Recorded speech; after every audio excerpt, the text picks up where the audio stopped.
Hey guys, it's John Lemon Exotics here, and we are just finishing off a few enclosures and a rack system. So these three are 3 foot by 2 foot by 2 foot XPVC enclosures, and they have ventilation, as you can see. So the customer asked for 2 vents on one side, and then on the inside we'll have 2 up above.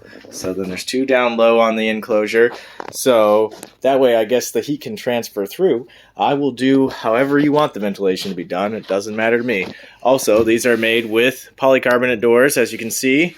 Nice sliding tracks right there. Also, they're going to get sealed on the inside. That's the last step I have to do. I have to go pick up some black caulk now because I don't have any. Okay, so I built 4 of these. 3 of these are actually pre-sold, so we'll have 1 extra one that I ended up just doing the standard vents. So as you can see, I'm going to put vents in there. I forgot I didn't do that yet. But yeah, so those will be all good to go, nice and clean. And they're made of black 1/2-inch XPVC. They are stackable. As you can see, these are stacked right now, and it doesn't affect the grip or anything, or the sliding of the doors, because all of the weight is built to transmit out to the sides. And then we have these stabilizing bars right here that will absorb that weight and put it through this piece, which is actually screwed into place, and then that will be what holds all the weight. So you don't actually need to do anything beyond that with these kind of designs, as long as you stack the exact same dimension. All of the weight transmits out to the sides. If you put a small enclosure that sits directly in the middle, that's going to cause some bending, because it'll be like a heavy weight just pushed right on the middle. That can cause there to be binding on the track.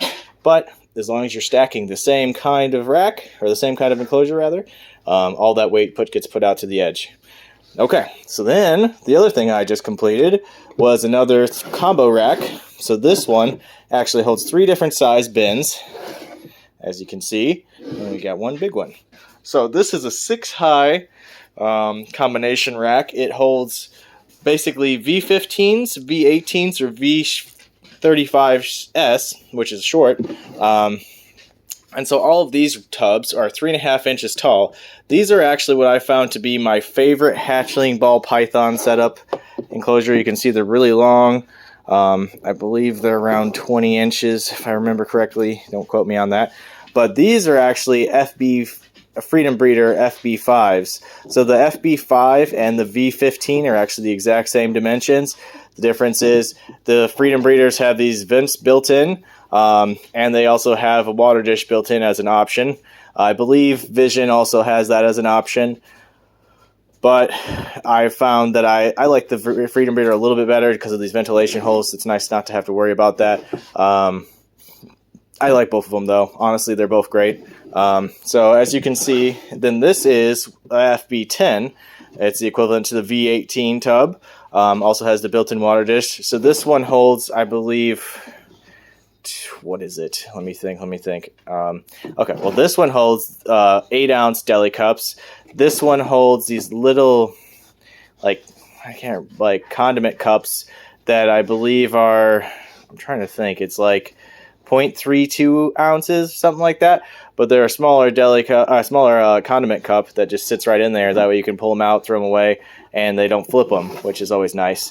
I found that it actually isn't so critical with the baby ball pythons, because they're small enough that if you put a ceramic dish in there, like a 3-inch ceramic bowl, they can't really flip that because they're still light. But with these bigger ones, this is about the size where they really start getting to flipping tubs and being annoying about that. So it's really nice to have these built in. But yeah, so these are the FB10s, equivalent to the V18 tub. And then we have this one right here, which is the V35-S. I do not believe Freedom Breeder makes a equivalent tub to this, or anybody else as far as I know. But make sure you get the S at the end, the short version, because they're 3.5 inches tall, so they fit into the same dimension. As you can see, they do not come with these holes built in. Those just happen to be there already. But as you can see, they're all 3.5 inches tall, all convertible, so you can just swap them in and out. It's always nice. This one does have back heat built in. so that way you can just heat them really easily that way. It does run a little bit underneath. I don't know if we'll be able to see. Yeah, you can't see anything under there. It does run a little bit underneath there, so that way the bottom shelf also gets heated adequately. But yeah, this is a 6-high version. I can do any size you want. We can go way higher. Probably the max would be around 18 levels. That would be enough to hold, let's see, 18 times 3, 56, no, 54 of the V15s out of an 18 level. But yeah, we can do any size you want. Really nice, a very convenient way to keep them. But yeah, I think that's about it. I believe they're up on the website already, OlympianExotics.com. I will have one extra enclosure up on the website. I still have to add that. I don't think I've ever built the 3x2x2 specifically, so I don't think I have one up on the website at the moment. But I believe we have this one on the website. It might actually be a 5-high version, but if not, I'll put the 6-high version up there too. But yeah, just wanted to show off the really convenient compatibility of these. These work great for colubrids. They're a little bit short for bigger ball pythons, but the V18s and the V15s I love for ball pythons. But yeah, I think that's about it. Definitely check out OlympianExotics.com for what we do have available. I have a bunch of different rack sizes on there, as well as ball pythons, crested geckos, boas, a bunch of other stuff. So, okay. Check out the website and have a great day. Thanks for watching.